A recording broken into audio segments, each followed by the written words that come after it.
안녕하세요. 반갑습니다. 오늘 참 좋은 날입니다. 하나님께서 저와 여러분의 가정에 준비하신 하나님의 은혜와 평강이 넘쳐나기를 예수님의 이름으로 축원합니다. 열왕기하 6장 14절로 7장 2절까지 낭송합니다. 이후에 아람왕 베나닷이 그의 온 군대를 모아 올라와서 사마리아를 에워싸니 아람 사람이 사마리아를 에워싸므로 성중이 크게 주여서 나귀머리 하나에 은 80세겔이요 비둘기똥 4분의 1 값에 은 5세겔이라 하니 이스라엘 왕이 성위로 지나갈 때 한 여인이 외쳐 이르되 나의 주 왕이여 도우소서.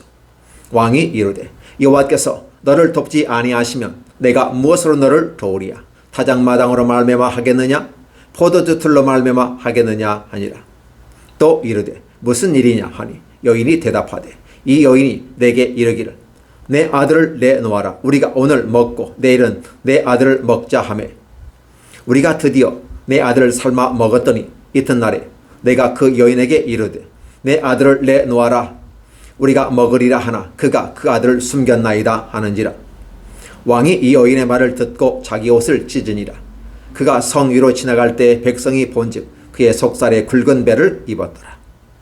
왕이 이르되 사밧의 아들 엘리사의 머리가 오늘 그의 몸에 붙어 있으면 하나님이 내게 벌 위에 벌을 내리실지로다 하니라. 그때 엘리사가 그의 집에 앉아있고 장로들이 그와 함께 앉아있는데 왕의 자기 처소에서 사람을 보내었더니 그 사자가 이르기 전에 엘리사가 장로들에게 이르되 너희는 이 살인한 자의 아들이 내 머리를 베려고 사람을 보내는 것을 보느냐. 너희는 보다가 사자가 오거든 문을 닫고 문 안에 들이지 말라. 그의 주인의 발소리가 그 뒤에서 나지 아니하느냐 하고 무리가 말을 할 때 그 사자가 그에게 이르니라. 왕이 이르되 이 재앙이 여호와께로부터 나왔으니 어찌 더 여호와를 기다리리요. 엘리사가 이르되 여호와의 말씀을 들을지어다. 여호와께서 이르시되 내일 이맘때 사마리아 성문에서 고운 밀가루 한 스아를 한 세겔로 매매하고 보리 2스아를 한 세겔로 매매하리라 하셨느니라. 그때 왕이 그의 손에 의지하는 자 곧 한 장관이 하나님의 사람에게 대답하여 이르되 여호와께서 하늘의 창을 내신들 어찌 이런 일이 있으리요 하더라. 엘리사가 이르되 내가 내 눈으로 보리라. 그러나 그것을 먹지는 못하리라 하니라. 열왕기하 6장 24절로 7장 2절까지 말씀입니다. 안녕하세요. 반갑습니다. 오늘 참 좋은 날입니다. 하나님께서 저와 여러분의 가정에 준비하신 은혜와 평강이 넘쳐나기를 예수님의 이름으로 축원합니다. 열왕기하 6장 24절로 7장 2절에 있는 말씀을 중심으로 위기는 그 사람과 공동체의 생각을 드러낸다 라는 제목으로 말씀을 나누고자 원합니다.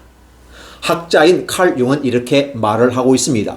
사람에게는 내면적 인격과 외면적 인격으로 표현하고 있습니다.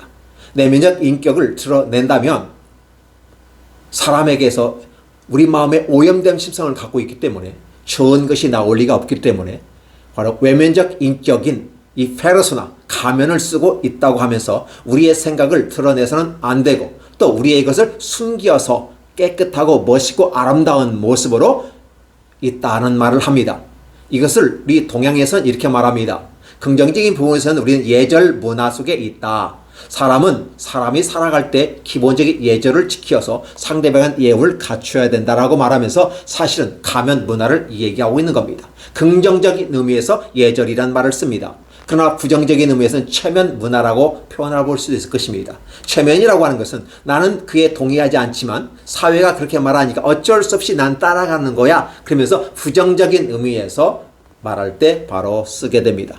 그렇다 보면 저와 여러분들의 마음속에 과연 무엇이 있기에 저와 여러분의 마음속에 얼마만큼 많이 정화되어지고 하나님 말씀으로 우리의 심령이 더 아름답게 건축되어져 있는지, 하나님 말씀이 우리의 안에 얼마만큼 안착이 되어졌는지, 하나님 말씀이 얼마만큼 우리 안에 도금이 되어져 우리의 믿음이 금과 같은 믿음으로 정금과 같은 모습으로 다시 재생산될 것인가를 생각해 보는 것입니다. 과연 저와 여러분의 내면적인 인격은 어떠한 모습입니까? 우리는 숨겨져 있기 때문에 바라볼 수 없습니다. 오늘 제가 여러분에게 앞에 서서 하는 이 양복을 입고 와이셔츠와 넥타이에 이렇게 딱 갖추어 있는 이 모습 속에서 저의 모습은 그렇게 보일 겁니다. 그러나 내면의 모습은 어떠한 모습인지 우리는 상상할 수가 없습니다. 인간은 오염된 실성을 갖고 있기 때문에 이러한 걸 드러내놓은 순간 이 사회는 깨지고 한 가정이 깨어지고 하나의 인격이 박살나는 것입니다. 그래서 때로는 우리가 삶을 살아가면서 이 페르소나라고 하는 가면을 쓰고 가는데 적절하게 활용하면 예절 문화로서의 좋은 모습을 가지고 가지 않을까? 만약에 잘못 쓴다면 체면 문화라고 하는 부분 속에서 부정적인 의미로 가게 되는 모습은 아닌가를 생각해 봅니다. 오늘 북이스라엘이라고 하는 한 나라는 바로 이 체면 문화에 이제 쌓여 있었습니다. 그래서 하나님께서는 이제 그 체면 문화를 좀 부셔보려고 하는 것입니다.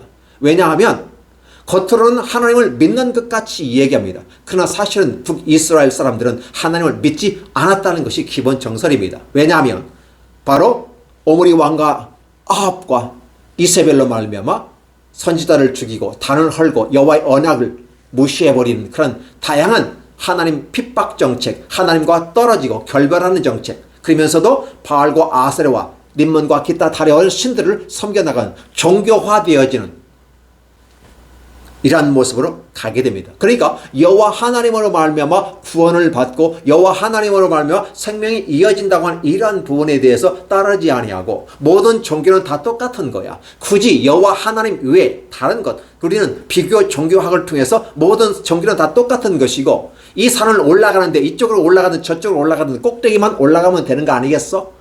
그러니까 모든 종교 똑같은 거야. 종교 다원주의를 이야기하면서 나아가게 될 때 우리는 이와 같은 위험에 봉착하게 되는 것입니다. 과연 우리 하나님은 다른 종교와 비교할 수 있을까요? 인간의 관점에서 바라볼 때 종교는 다르게 바라봅니다. 그래서 불교와 이슬람과 다른 종교에서 기독교를 바라볼 때 자기들과 다른 의미에서 기독교라고 말하지만은 기독교는 기독교가 아닙니다. 바로 기독인입니다. 그리스도인들의 모인 곳입니다. 그걸 하나의 이름으로 종교라는 문화로 딱 정의를 내릴 때 기독교라고 정의를 내리지만 그것은 외향적이고 내면적인 부분이 아닙니다. 내면적인 부분은 바로 신앙이라고 하는 부분이 있습니다. 물론 다른 종교들도 그 종교라고 하는 이름을 갖고 있습니다. 그리고 그는 겉의 모습과 내면의 모습이 있는 건 분명합니다. 그러나 우리는 다른 종교에 대한 관심이 별로 없습니다. 왜냐하면 우리 하나님은 생명이고 살아있고 들으시고 응답하시고 역사하시는 하나님이라는 사실을 우리가 알고 있기 때문에 굳이 그 살아계신 하나님 앞에서 다른 것을 추구할 필요가 없습니다. 만약에 하나님이 죽으신 하나님이고 역사하지 못하는 하나님이고 듣지 못하는 하나님이라면 우리는 굳이 하나님을 섬길 필요가 없습니다. 여러분이 응답하지 아니하시고 여러분에게 생명을 주지 않는 하나님이라면 왜 섬깁니까? 버리십시오. 그러나 저는 하나님은 살아 역사하시면서 함께 동행하고 저와 여러분을 끝까지 보호하시고 끝까지 인도하는 성도의 견인이라고 하는 불가항력적인 부분 속에서 그럼에도 불구하고 우리를 끌고 가시는 하나님의 놀라운 사랑을 알기 때문에 굳이 다른 것에 눈 돌릴 필요가 없는 겁니다. 하나로 만족할 수 있습니다. 여호와 하나님 한 분으로 만족할 수 있습니다. 그렇기 때문에 하나님은 엘리사를 통해서 하나님의 나라에 대해서 얘기를 합니다. 북이스라엘이 어떤 나라였다고 말씀을 드렸습니까? 하나님을 떠나버렸습니다. 80% 이상이 다른 종교를 따라갔고 종교 다원주의 속에서 어차피 산 꼭대기에 올라가는 목적지는 똑같다는 개념을 가지고 이 종교든 저 종교든 관계없이 살아가면서 뒤섞여버리는 혼합주의가 역사되는 그런 북이스라엘이었습니다. 그런데 그 나라에 엘리사가 등장하게 되고 하나님의 나라를 확산시켜 나갑니다. 한 개인의 가정에서부터 시작해서 바로 그 지역과 그 지역에 필요한 현안들을 다 해결해 갑니다.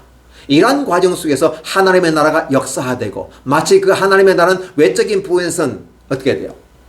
큰 나무가 장사하는 것처럼 보이기도 하고 내적인 부분은 누룩이 퍼져서 하나님 말씀이 확산되어지고 숨어져 있어 숨죽이고 여호와 하나님을 섬겼던 그들이 이제 길을 피고 나올 정도로 그래서 선지자의 제자들이 많아져서 이제는 더 이상 한 곳에 운거할 수 없기 때문에 나무가 많고 널쩍한 그 요단강가에 중심으로 해서 새로운 거처를 만드십시다 하고 할 정도로 지금 하나님의 나라가 확장되어져 가고 있다는 사실을 얘기합니다.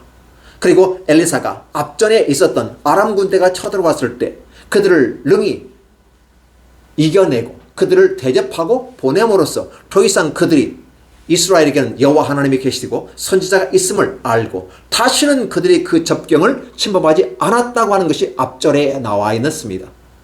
이러한 상태에서 바로 이스라엘의 많은 백성들은 그래도 하나님에 대한 신앙이 이제 부흥이 일어나게 됩니다. 그들의 마음속에 하나님이 싹 트고 있었다는 사실입니다. 그렇다면 하나님께서는 그 믿음을 한번 테스트해 볼 수 있지 않을까요? 우리가 테스트라는 개념을 가지고 봤을 때는 어떻게 됩니까? 한 단계에서 그 다음 단계로 넘어가는 긍정적인 의미에서 시험이 있습니다. 그러나 물론 템테이션이라고 하는 부분에 부정적인 시험도 있습니다. 이것은 올라가는 걸 끌어내리고 유혹하는 의미가 있기 때문에 그렇습니다. 근데 하나님께서는 저와 여러분에게 바로 테스트를 하게 되는 것이죠. 무슨 소리입니까? 이 테스트에 통과하게 되면 합격자가 되어지는 거고 합격자가 되면 그 영광과 능력을 다 얻게 된다는 사실입니다. 그렇다면 북이스라엘에게 하나님께서는 오늘 중간고사라고 볼 수 있을까요? 아니면 수행평가라고 볼 수 있을까요? 우리 학생들이 바라보며 함께 학교에서 진행되는 한 학기 중에서 중간평가가 있고 중간평가와 아울러서 수행평가라고 하는 10점, 20점, 10점짜리들이 더 뒤따라오게 됩니다. 그래서 이제 최종적인 부분에서 전인격적으로 전 삶의 학습하는 과정을 볼 수 있게끔 만드는 것이 수행평가인데 하나님은 오늘 학교에 있는 학생들에게 바로 그런 테스트를 하는 것처럼 이스라엘 백성들이 엘리사의 그 기적과 능력과 그 모든 것들을 직접 경험하고 귀로 들었던 모든 것들, 그래서 그들의 마음속에 하나님의 나라가 확장되어 있는 이 사실이 얼마만큼 그 안에 확장되었을까, 얼마만큼 그 안에 안착이 되어졌을까, 얼마만큼 하나님의 말씀으로 바로 도금되어졌을까를 생각해 보는 것입니다. 도대체 사람의 마음은 알아볼 수가 없어요. 10개를 물속은 알아도 1개의 사람의 마음은 알 수 없다는 것이 우리가 일반적으로 말하는 것인 것처럼 하나님께서 우리에게 하나님 말씀으로 그 모든 것들을 보여주면서 하나님의 나라가 이렇게 임하였습니다. 기적과 능력과 권능으로 함께 임하였습니다. 사람의 힘으로 할 수 있는 것이 아니라 하나님이 아니면 안 되는 이 사실을 직접 보여주었고 보았습니다. 그렇다면 이제 그것을 바라본 사람들은 믿음이 성장해야 하지 않을까요? 하나님께서 이스라엘에게 수많은 기적과 능력을 보여주었지만 사람들은 왜 믿음이 생기지 않을까요? 그 수많은 기적과 그걸 단순하게 기적으로만 바라봤기 때문에 그렇습니다. 그 기적을 바로 믿음과 결부시키지 않았다고 성경은 이야기하고 있습니다. 오늘 성경 말씀을 읽고 낭송했던 부분에 그들이 왜 그 말씀을 듣고도 그들은 믿음으로 좋은 결과를 맺지 못하고 악한 길로 말미암아 악한 길로 갔을까? 단지 듣고 보고 즐기는 쇼를 보는 것으로 끝나버렸습니까? 하나님의 나라가 쇼입니까? 하나님의 나라는 쇼가 아닙니다. 그래서 하나님의 나라는 기적이란 말보단 기사라는 말을 쓰게 됩니다. 기적은 놀라운 사건이 발생할 기적이라고 말하지만 기사라는 말을 쓸 때는 그 기사에는 뭐가 포함됩니까? 그 기적에 따른 의미가 무엇을 표현하고자 원하는 의미가 포함되어 있기 때문에 그 기사는 놀라운 것입니다. 성경에 있는 모든 것은 기적 플러스 의미가 따라온다는 것이었습니다. 그렇다면 이 모든 것을 믿음으로 연결시킨 자들은 구원에 들어가거니와 안식에 들어가거니와 이렇게 표현을 성경은 하고 있습니다. 그렇다면 믿음으로 연결시키지 못한 사람들은 어떻게 될까요? 여전히 그들의 내면 속에 겉에 종교라고 한 이름 속에서 갇혀있고 그 내면에 부정하고 악하고 더럽고 취한 것들이 drunkard, 그죠? 술 취함과 방탕과 오염된 이 모습으로 말하면 득실거리는 모습은 아닐까요? 예수님께서 당시의 지도자들을 향해서 그렇게 표현합니다. 겉으로는 지도자요, 바리새인이요, 그렇죠? 사두개인이요, 또 서기관이요, 선생입니다. 그런데 너희들은 회칠한 무덤과 같다라는 표현을 주님이 쓰셨다면 회칠한 무덤은 무엇일까요? 무덤은 보기가 흉합니다. 그래서 그를 어떻게 해요? 하얀 거로 쫙 발라버립니다. 그러니까 깨끗하게 보이고 좋아 보입니다. 겉으로는 좋아 보이죠. 즉 우리가 말하고 있는 칼 융이 말하는 페르소나라고 하는 가면이 가려져 있기 때문에 바로 보이지 않습니다. 그러나 그 안에는 뭐가 득실거린다? 인간의 욕정과, 그렇죠? 세상의 자랑, 안목의 정욕, 이생의 자랑, 이 모든 것들이 다 우리 안에 득실거리고 있다는 것입니다. 물론 그것은 인간이기 때문에 당연히 가지고 올 수밖에 없습니다. 그러나 오늘 저와 여러분의 마음속에 하나님은 새로운 도시를 꿈꾸고 있습니다. 이 내면적 인격을 하나님은 다시 말씀으로 세우기를 원하신다는 것입니다. 그래서 엘리사를 통해서 말씀을 전하고 기적을 통해서 하나님 나라가 임을 보게 하고 그런 말로 믿음을 연결시키고 하나님 나라가 우리 안에 어떻게 임하는지 그리고 우리 안에 얼마만큼 말씀이 도금되어 있는지를 테스트해 본다는 사실입니다. 과연 이스라엘이 합격점을 받을 수 있을까요? 하나님은 이렇게 합니다. 이후에 이렇게죠. NIV 성경에서는 이렇게 sometime later라고 써요. 그러니까 앞에 하나의 아람 사람들이 이스라엘을 공격했던 그때가 지나고 난 다음 그 이후인데 어떠한 시점인지는 몰라요. sometime later. 그러니까 정확한 그 타임이 아니라 어느 한 시점에 라는 표현이에요. 무슨 소리냐면 하나님께서 이스라엘 향해서 테스트하는 이 모습에서 새로운 한 시대가 닥쳤는데 이 벤하닷이라고 하는 왕이 나타나게 됩니다. 벤하닷이라고 하는 하다드라고 하는 신이 있는데 그 신의 아들이라는 거죠. 대개 보면 왕들은 신의 아들이다 이런 말을 씁니다. 천자라 이런 말을 쓰게 돼요. 그러니까 벤하닷이라는 이름 자체가 바로 신의 아들이죠. 근데 다른 신, 하다드의 신의 아들이니까 여호와 신을 섬기는 북이스라엘을 공격하는 거죠. 사실은 어떻게 됩니까? 공격해서는 안 되는 거죠. 왜냐하면 아람이 섬기는 여러 신들과 북이스라엘 섬기는 신이 똑같아요. 그러면 같은 형제니까 공격하지 않아야 되지 않을까요? 그러나 인간에게는요, 어떤 욕망이 있습니다. 하나님께서도 이 베나다드에게 그 기회를 주시는데 바로 이 베나다드를 통해서 하나님 나라 백성을 어떻게 훈련시킨가를 계획을 갖고 있었던 것이죠. 그래서 베나닷이 이제 군사를 모아 그의 온 군대를 모아왔어요. 그리고 온 군대라고 하는 거니까요. 전체 entire army 그랬는데 온 군대를 가지고 와서 사마리아를 에워쌌다. 그런데 왔으면 공격을 하고 어떻게 작전을 해야 하지 않을까요? 근데 하나님은 이스라엘 백성을 어떻게 돼요? 테스트하고 마치 은을 금을 도가니에 집어넣고 단련해서 순도 높은 금과 은을 뽑아내려고 하는 것처럼 어떻게 이스라엘의 마음속에 이스라엘 공동체 속에 하나님의 신앙과 하나님의 말씀이 안착이 되었는지를 한번 테스트해 보는 것입니다. 과연 북이스라엘은 성공했을까요? 통과했을까요? 보시는 겁니다. 아람 사람이 사마리아를 에워싸므로 왜요? 지금 바로 공격해가지고 그 성을 점령하는 것이 아니었습니다.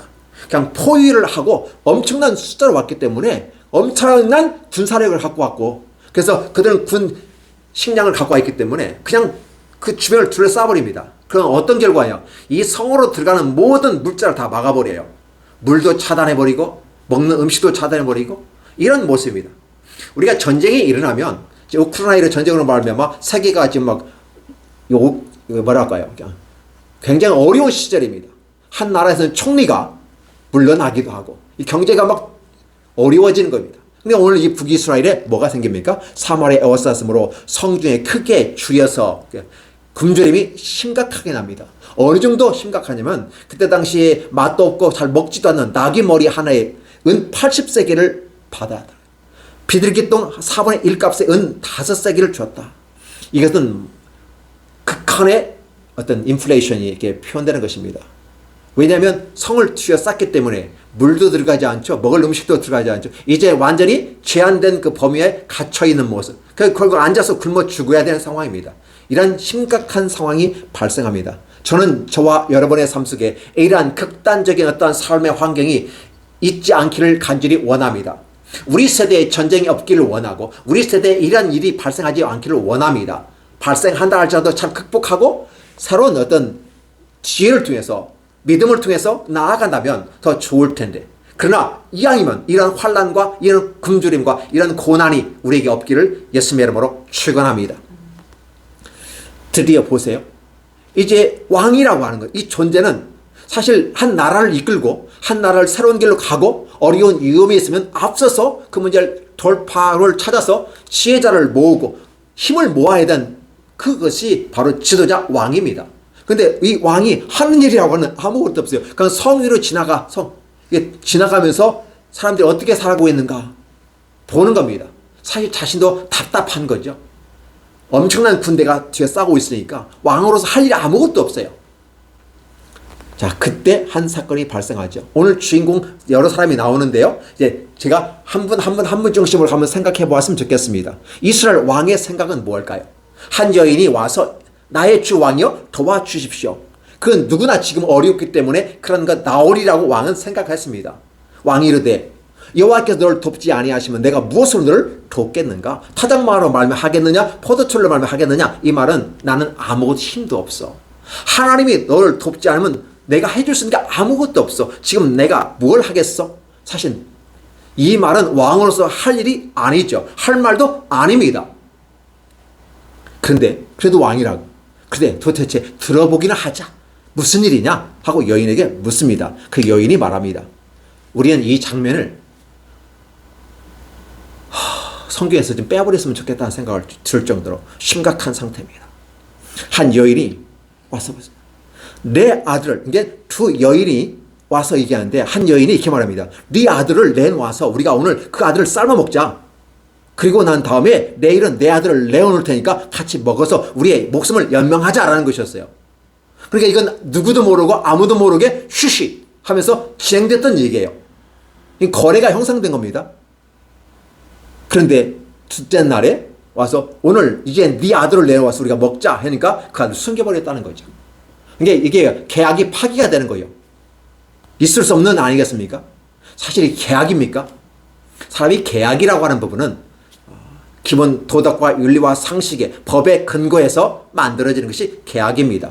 상호 간에 합리적으로 인정을 해야 되죠. 만약에 이러한 윤리적인 걸 넘어서서 한다면 그건 계약 파기가 되고 무효 처리해야만 하는 것이죠. 자, 왕이 그 여인의 말을 듣고 자기가 찢어버렸습니다. 왜? 이것은 인간으로서 할 수 없는 일이기 때문에 아무리 굶주리고 아무리 어렵고 아무리 힘들어도 자기 자식을 잡아 삶아서 먹는다고 하는 이것이 말이 됩니까? 그만큼 인간의 마음속에 무엇이 있다는 걸 얘기합니까? 그들에게는 믿음이 없고 당장 한 조각 먹을 떡을 찾아서 헤매는 그 여인들의 모습을 그대로 적나라하게 한 사례를 통해서 보여주는 것입니다. 그 왕이 옷을 찢으면서 가는데 그 속살에 베옷을 입었어요. 문제는 뭐냐면 왕이 베옷을 입으니까 마치 굵은 이 베옷을 입으면 회개하는 그런 모습처럼 보여질는지는 모르겠지만 체면 문화에 갖춰진 이 왕은 진심으로 마음으로 회개하지 아니하고 겉모습만 베옷 입고 속살에 입으면 껄끄러운 옷을 입고 다니는 거죠. 이게 겉에 사람들 보니까 어때요? 사람들이 백성이 보니까 일부러 보이라고 하는 것처럼 보이는 거예요. 왕이 지금 겸비한 것처럼 보이면서 베옷을 입었는데 백성들이 본즉 그랬다는 거예요. 이게 보이기 위한 베옷을 굵은 베옷을 입은 것처럼 보여요. 만약에 그가 진정 그 마음에 속적인 내면의 인격을 바로 세우고 하늘 앞에서 회개한다든지 새로운 방법을 구한다면 그렇게 하지 않았는데 여전히 이 왕도 가면을 쓰고 있더라는 것입니다. 그러다 보면 이제 왕은 그렇게 하는데 이 여인들의 모습은 어떻습니까? 아까 얘기한 것처럼 소위 말해서 암묵적으로 흙의 거래, 어둠의 거래를 하는 거죠. 여러분 기억해 주세요. 어머니라고 하면 자기 자식을 낳고 그 자식을 위해서 목숨을 버리는 게 어머니입니다. 그런데 자기가 굶주렸다고 해서 자기 자식을 삶아먹고 오늘은 내 자식, 오늘은 네 자식 삶아먹는 이 정도의 이 일이 이 사마리아 성에서 일어났다고 한 이 사실은 이건 어떻게 표현을 사람이 말로서 형용할 수 없는 이러한 극한의 모습을 보여주면서 인간이 어느 정도까지 악해질 수 있는가라는 거예요. 짐승들도 자기 새끼는 안 잡아먹는 것으로 보입니다. 물론 짐승이기 때문에 잡아먹습니다. 어떤 곤충들은 교미가 끝난 다음에 수컷을 잡아먹는 암컷도 있어요. 새끼를 위해서 잡아먹는다고들 합니다. 서로가 잡아먹어요. 인간이 이래서는 안 되잖아요. 왜? 인간이기 때문에 하나님의 형상과 모양을 창조된 그 사람들이기 때문에 안 되는 거잖아요. 그나마 어떻게 돼요? 이러한 모습이 과연 표현된다고 하는 이 사실은 아직 북이스라엘의 많은 사람들이 하나님 앞에서 어떤 모습인가를 단적으로 보여주고 있는 것입니다. 왕이 이르되, 그래서 왕 같은 건 이제 이런 부분 속에서 어떤 반응이 나오는데 보시기 바랍니다. 왕이 굵은 베옷을 입고 회개하는 모습으로 다녔다면 이런 말을 하지 않았을 겁니다. 근데 왕이 결국은 어떻게 되냐면 이 모든 것은 어떻게 된다? 원인이 하나님께로부터 왔다. 이 재앙이 하나님께로 왔다. 첫 번째. 두 번째는 뭐라 합니까? 하나님을 원망합니다. 그럼 하나님께 왔기 때문에 하나님이 해결해야 되는데 하나님이 해결하지 않는다는 겁니다. 그 앞서서는 엘리사를 통해서 얼마든지 다 승리를 해줬다면 이번에도 엘리사가 해야 되는데 엘리사가 가만히 있는 것 같아요. 왜 가만히 있을까요? 여러분, 시험지를 나눠준 선생님은 학생이 시험지를 잘 풀 때까지 기다리는 겁니다. 선생님이 쫓아가면서 답안지를 알려줄 수는 없잖아요. 엘리사가 가만히 있는 겁니다. 이 장면을 기억하시면 쉽게 우리가 이해를 할 수 있습니다. 그러니까 왕과 백성들은 어떠한 삶의 모습 속에서 마치 은이 도가니아에서 들끓고 순도 높은 모습으로 나오기까지 아픔과 고통이 있는데 그 아픔과 고통을 겪으면서 그들은 어떤 행동과 어떠한 말과 어떤 삶의 태도로 나오는지를 보여주는 건데, 왕이 그렇게 하나님으로부터 왔다고 말하고 있고, 그 다음에 그 원망을 하나님께 돌리고, 세 번째는 하나님의 선지자 엘리사의 목을 쳐서 문제를 해결해 보려고 합니다. 여러분 기억해 주세요. 이게 해결 방안입니까? 이게 해결 방안인가요? 아니잖아요. 지금 외국 군대가, 아람 군대가 둘러싸여 있고 이 선지자 하나 죽인다고 해서 문제가 해결되나요? 그렇게 해서는 아니 되는 건 아닙니까? 그럼 왕의 입장에서는 어떻게 했으면 좋을까요? 여러 장로들과 지혜자들을 모아서 이 국난을 어떻게 극복할 것인가라는 고민이 여기에 없어요. 단지 먹고 마시고 왕이라고 한 그 부분 속에서 권력을 누리고 압제하고 자기만은 잘났다고 떠드는 그 체면의 가면을 쓰고 있는 이 왕의 모습을 그대로 보여줘요. 그래서 하나님은 이스라엘에 얘기합니다. 너네들이 왕을 세워달라고 했잖아. 선지자가 아니라 왕을 세워달라고 했잖아. 그럼 왕을 세워줬으면 왕과 더불어 좋게 만들어 가야 되는데 지금 뭐 하고 있니? 라는 걸 보여주고 있는 것입니다. 왕은 지금 사바세 아들 엘리사의 머리가 오늘 그 몸에 붙어 있으면 하나님이 내게 벌 위에 벌을 내리실지도 하니라. 반드시 죽이겠다는 거거든요. 내가 안 죽이면 내가 벌 받겠다는 거거든요. 이러한 왕의 모습, 합격점입니까? 불합격점입니까? 당연히 불합격점이죠. 그리고 그렇게 우리에게 왕을 주셔서 외쳤던 그 이스라엘 군중들, 이게 한 여인의 대화 속에서 간고 호소 속에서 나타나는 거지만 이 여인이라고 하는 개념은 북이스라엘 전체를 얘기합니다. 하나님은 시온의 딸들이여 표현하면서 바로 그 표현을 쓰고 있거든요. 즉 이스라엘은 신부된 자로서 여성적인 표현을 쓰는 거죠. 이 여인들의 이런 표현을 했다고 하는 것은 여전히 어떻게 북이스라엘은 불합격점에 있고, 아니 불합격점에는 아예 땅바닥을 기고 있다, 바닥을 치고 있다라는 걸 보여주고 있는 것이죠. 자, 그러면 이러한 장면에 또 왕의 편에 한 사람이 있죠. 왕의 장관, 왕의 권력 수반자 장관이 이제 왕의 명령을 따라 엘리사를 치러 가는 과정을 봅니다. 그런데 문제는 뭐냐면 이 장관도 여전히 어떻게 군림하는 자세, 장관이라는 가면을 쓰고 자기 잘난 맛에 살고 있고 하나님과 관계없는 삶을 살면서 하나님의 이름을 운운하고 이런 장관의 모습을 봅니다. 엘리사가 그 말을 하죠. 이런 상황이 발생하니까 드디어 이제 시험 끝. 엘리사가 얘기합니다. 시험 끝났어 라고 하죠. 그러면 시험 끝났으면 이제 그 문제를 해결해야 하지 않을까요? 왜? 시험을 냈는데 학생들이 못 풀었으니까 이제 선생님이 가르쳐줘, 풀어줘야 되죠. 그래서 엘리사가 이렇게 말합니다. 엘리사가 집에 앉아있고 장로들이 그와 함께 앉아있어요. 사실 장로들이 누구하고 있어야 돼요? 왕과 함께 있어야 돼요. 왕과 함께 토론하고 문제 해결할 방법을 짜고 있어야 되는데 장로들이 지금 엘리사와 함께 있는 겁니다. 그러면 장로들도 어떻게 해야 돼요? 엘리사와 함께 있으면서 어떻게 해요? 시험관으로 지켜보는 거예요.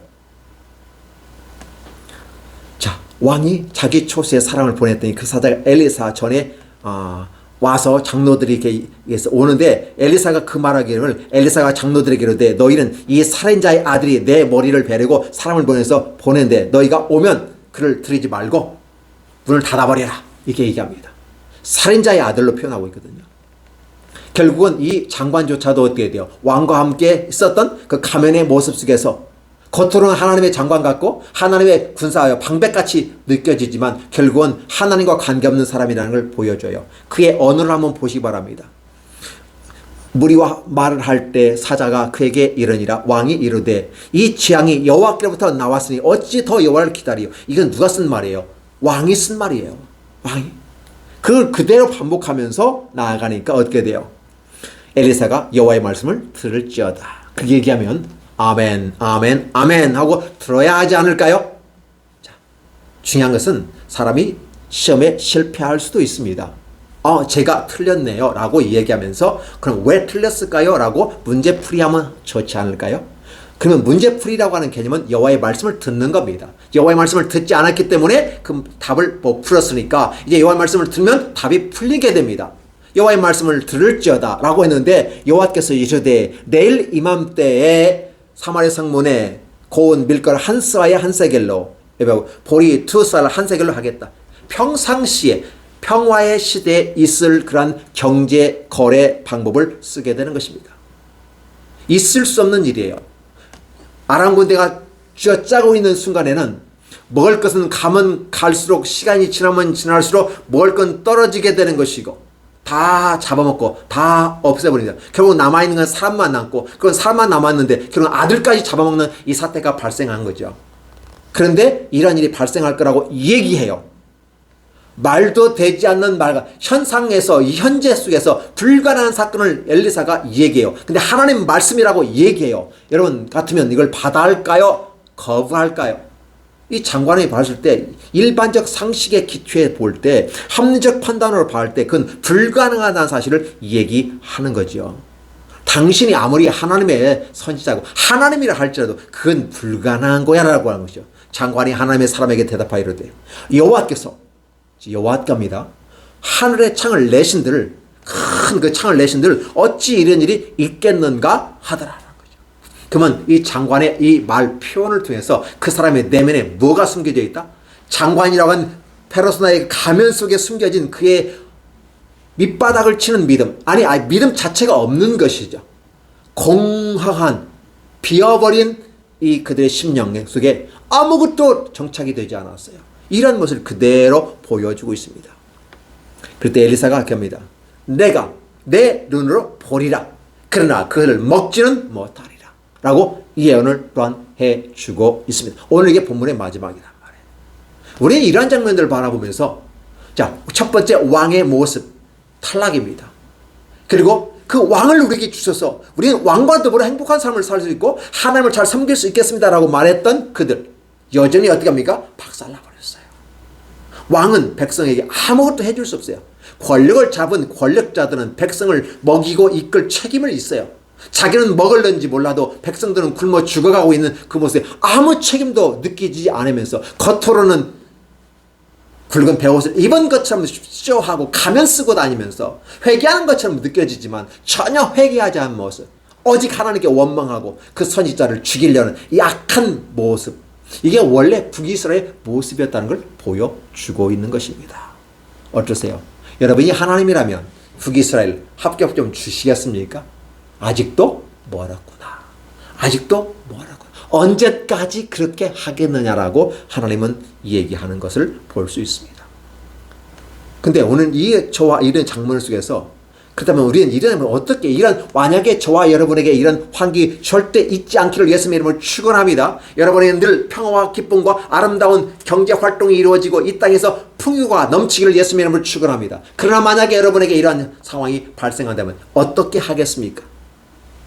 첫 번째, 하나님 살려주세요. 재미있는 건 뭐냐면 하나님을 운운하고 이 모든 재앙이 하나님께로 왔다. 지금 하나님이 이 이스라엘 백성에 뭘 했는데 오히려 하나님의 나라 베풀어 줄 거 은혜를 주셨잖아요. 그런데 지금 문제는 아람 군대인데 아람 군대에 대해서 전혀 얘기하지 않고 엉뚱하게 하나님에 대해 원망하고 있는 모습을, 그러니까 원망하니까 하나님께 나갈 수 없죠. 이 재앙이 하나님께 왔다. 그럼 하나님의 존재를 인정하는 거잖아요. 하나님 살아계셨다는 거잖아요. 이 재앙을 누린 건 하나님이라는 걸 사실은 하나님이 하셨어요. 왜? 아람 군대를 데려왔으니까. 이걸 어디서 찾아볼 수가요? 사무엘 하에 보면 다윗에게 말합니다. 너희가 잘못했을 때 인생 막대기와 채찍을 하겠다. 사람은 사람으로, 나라는 나라로, 환경은 환경으로 하나님은 치겠다고 했는데 이 북이스라엘 전체를 시험할 때는 어떻게 돼요? 나라를 수서해야 되니까 아람 군대를 데리고 온 거죠. 그럼에도 불구하고 공격은 하지 않고 그냥 딱 해서 지금 어떻게 돼요? 포위만 하고 있는 거죠. 고사작전 쓰고 있는 겁니다. 그러면 이 부분을 빨리 문제를 인식한다면 하나님 풀어주십시오. 저 군대를 풀어주십시오라고 해야 하지 않을까요? 지금 문제는 뭐예요? 저들이 감싸고 있기 때문에 우리가 물자가 상호 돌아가지 않기 때문에 이런 폐단이 발생했고 이런 말미암아 인간으로서 할 수 없는 극단적인 모습이 됐다면 하나님 진짜 옷을 찢는 게 아니라 마음을 찢고 회개하고 통곡하면서 하나님 앞에 울고 또 울어야만 하는 것입니다. 그런데 하나님 살려주세요란 말이 전혀 없어요. 오직 희생양을 삼아서 처단해버리고 그러면 문제 해결 방법도 아닌데 이 방법을 쓰고 있다는 어리석음에 그대로 표현되고 있어요. 오늘 저와 여러분이 이 성경을 보면서 바로 그런 것들을 보는 것입니다. 문제는 뭐예요? 아람 군대 때문에 그래요. 그럼 아람 군대의 문제가 왜 그럴까요? 하나님 풀어달라고 하면 되잖아요. 엘리사는 풀어버리는 것입니다. 어떻게 풀어요? 하나님께서 이제 어떻게 풀어가실지를 우리는 다음 주에 이어지는 장면을 여러분 보게 될 것입니다. 엘리사는 바로 그걸 보았고 풀어버리는 것입니다. 왕은 그렇게 엘리사처럼 왕이 엘리사를 불러서 이 문제가 하나님께로 왔다면 이 문제 해결 방법이 뭘까요? 당연히 하나님께 회개하고 하나님께 오고 하나님 살려주세요라고 하는 금식을 선포하고 하나님께 기도해야 하지 않을까요? 어차피 굶어 죽는 상황이라면 차라리 전 국민이 금식 기도하면 좋지 않을까요? 어차피 못 먹으니까 금식이라도 하면 하나님이 살려주시지 않을까요? 저는 이렇게 생각합니다. 여러분들은 어떻게 생각하십니까? 선택은 저와 여러분에게 있습니다. 저 같으면 하나님 살려주세요. 하나님 살려주세요. 하나님 살려주세요. 살려만 주세요. 금식을 할 수밖에 없습니다. 근데 금식했다는 말이 없어요. 이러한 모습. 그리고 때로는 우리들의 삶 속에서 이렇게 시험과 그 중간평가와 수행평가가 있다고 하는 부분은 우리 삶의 긴장감을 놓지 말고 살아가야 된다는 사실을 얘기해 줍니다. 오형적인 가면의 종교, 기독교라고 하는 그 종교 속에 들어오면 하나님의 아들이 되고 딸이 된다는 걸 얘기하는 게 아닙니다. 아브라함의 자손으로서 구원받는 게 아니라고 그랬습니다. 이삭의 자식으로 구원받는 것입니다. 아브라함의 자식은 이스마엘도 있고 구드라의 아들들도 있습니다. 중요한 것은 아브라함의 자손이라고 해서 구원받는 게 아니라 아브라함의 자손이 돼 이삭의 자손이고 믿음의 자손으로 이어질 때만이 비로소 구원에 들어간다는 사실입니다. 그렇다면 저와 여러분들의 모습에서 다시 한번 하나님 아버지의 자녀가 되어야지 하지 않을까요? 바알과 아세라와 림몬신과 기타 여러 잡신들을 그들을 섬기면서 그들의 아들이 되었어요. 이 베나닷은 누구예요? 그 신들의 아들이잖아요. 북이스라엘도 결국은 그 신들의 아들로 들어가잖아요. 이제는 나와야 하지 않을까요? 말하지 못하고 듣지 못하고 주지 못하고 살아있지 않는 그 신들의 아들로서가 아니라 살아서 역사하고 그 문제를 해결하는 여호와 하나님의 아들로서 나와야 하지 않을까요? 북이스라엘에 향해서 너희는 내 아들이라고 말하는데 그들은 말하면 우리는 남의 아버지 따라갈래요 하고 가는 모습, 그런 형상과 형국을 이루고 있다는 사실입니다. 그렇다면 저와 여러분들이 어떻게 해야 될까요? 이제는 하나님께로 나와야 됩니다. 코로나로 말미암아 하나님께 등하시했던 이 모습 속에서 다시 나와서 대면 예배 드려야 됩니다. 정한 시간에 정한 장소에 함께 인격적인 교류가 이루어지는 대면 예배가 중요한 것이고 부득이 안 되면 유튜브를 통해서라도 하나님 말씀을 가까이 하려는 그 마음의 사모함과 열정, 그래서 우리들의 내면에 더럽고 썩어진 뭉그러뜨려지는 이 냄새나는 이런 걸 청소해버리고, 그래서 예수님께서 성전을 청소해버리잖아요. 어떤 청소? 비둘기 팔고 소 팔고 장사하는 이런 것들 채찍으로 다 해서 성전 청소해버린 것처럼 우리들의 욕심과 경제적인 욕심과 이런 것들을 말미암아 있는 이 모든 걸 다 청소해버리는 것입니다. 그리고 다시 시작하는 것입니다. 무엇로? 하나님 말씀으로 다시 한번 도배하고, 하나님 말씀으로 다시 한번 기둥을 세우고, 하나님 말씀으로 어떻게 해야 돼요? 도금을 해서 우리들이 하나님의 성전으로 쌓아져 가야만 하지 않을까요? 너희가 하나님의 전을 어찌 도적의 도굴로 만드느냐. 주님의 음성이 저와 여러분에게 들리기를 예수님의 이름으로 축원합니다. 이제는 우리의 마음을 청소하십시다. 내면의 인격적인 이러한 것을 청소하고 이제는 다시 하나님의 성전으로 우리 안에 건축하시기를 원합니다. 나는 부자라 라고 말하는 요한계시록의 라오디게아의 그 모습처럼 너희는 눈이 멀었구나. 겉으로 봤을 때 너희가 부자같이 느껴지지만, 경제적인 부자같이 느껴지지만 너희는 실상은 가난한 자다. 벌거벗은 줄 알지 못하느냐라고 말하는 거죠. 그렇다면 저와 여러분의 마음속에 무엇을 해야 될까요? 하나님은 우리 안에 거하시는, 우리의 몸을, 우리의 마음과 우리의 생각을 성전 삼아서 우리 안에 계시기 때문에 우리 안에 있는 내면의 인격을 우리는 청소해야 합니다. 예수께서 청소하셨던 것처럼 말입니다. 그래서 우리의 더럽고 추하고 악한 것들 다 내어버리고 다 청소해 버리는 것입니다. 돈, 경제 이런 것들이 우리의 발목을 붙잡고 있습니다. 최면이 우리를 붙잡고 있습니다. 그러나 환난과 고통을 통해서 우리의 믿음의 순도를 높여가고자 하는 하나님의 이러한 놀라운 계획이 있었다는 걸 생각해 보면서 오늘 위기는 우리의 각 사람의 그 공동체의 그 모습을 드러낸다. 생각을 드러낸다라는 걸 보면서 북이스라엘의 이 생각을 드러내고 이것은 바로 저와 여러분을 드러내고 우리를 시험하고 테스트하는 하나의 중간 시험이고 수행평가였다. 마지막에 기말고사, 마지막 종결평가, 총결발표를 받을 때는 어떤 모습일까요? 이제는 게임 끝나는 것입니다. 그 총괄평가가 있기 전에 이 중간과 수행평가를 통해서 모니터링을 통해서 우리는 우리의 삶을 점검하는 것입니다. 오늘 저와 여러분이 예배를 드리는 이 모든 모습도 바로 중간평가하고 수행평가를 하기 위한 점검하는 것입니다. 말씀으로 함께 점검하고 다시 한번 말씀을 세워가고 우리의 마음의 성전을 건축해가는 것입니다. 솔로몬처럼 아름답게 건축만 해놓고 마음이 떠나버렸다면 의미가 없는 거예요. 화려하고 멋진 아름다운 세상의 성전이 아니라 우리들의 마음에 하나님 말씀으로 다시 세워지는 엘리사를 통해서 북이스라엘을 건축하고 북이스라엘의 신앙을 세워나가는 하나님의 나라를 세워나가는 이런 놀라운 역사가 오늘 저와 여러분에게 있기를 원하고 우리 교회와 이 지역사회에 있기를 원하고 한국 교회에 있기를 원하는 것입니다. 그리고 이 땅에 모든 하나님의 말씀을 필요하고 하나님의 말씀을 사모하기를 원하는 모든 사람들의 내면적인 인격을 청소하고 수정함으로써 다음에 시험이 있을 때 통과, 합격이라는 소리가 있기를 예수님의 이름으로 축원합니다. 기도하겠습니다. 하나님 감사드립니다. 우리의 연약함과 부족함을 아시지만 늘 채워주시고 함께 이끌어 가십니다. 그런 말미암아 우리를 늘 테스트해 보면서 우리가 얼마만큼 성장했는가, 우리가 얼마만큼 키가 컸고 우리가 얼마만큼 자랐는가를 육체를 바라보면서 또한 우리의 내면의 믿음의 세계를 체크해 보시는 하나님 앞에서 환난과 어려움과 고통을 통해서 우리를 흔들어 보고 우리가 어느 정도 있는지를 합격인지 불합격인지 또 얼마만큼 수정하고 얼마만큼 보완할지를 스스로 볼 수 있는 길을 열어주셔서 감사드립니다. 예수께서 성전을 청소하신 것처럼 우리도 우리 안에 성전을 청소하게 하시고 하나님의 말씀과 그 율례와 강령을 떠나서 하나님 우리의 심령이 성전이 되어지게 하옵소서. 금과 화려한 아름다운 것으로 솔로몬이 성전 지은 것처럼 짓지 않게 하시고 말씀과 성령으로 물과 성령으로 피로 말미암아 우리 안에 세워지게 하여 주시옵소서. 성령 하나님 그리고 세례받는 그 모습 가운데 또 십자가에 죽으시는 그 피 흘리심으로 말미암아 이 모든 것이 말씀에 기초하고 성령과 물과 피로서 우리의 성전이 세워지는 놀라운 축복이 있게 하여 주시옵소서. 예수님의 이름으로 기도하옵나이다. 아멘.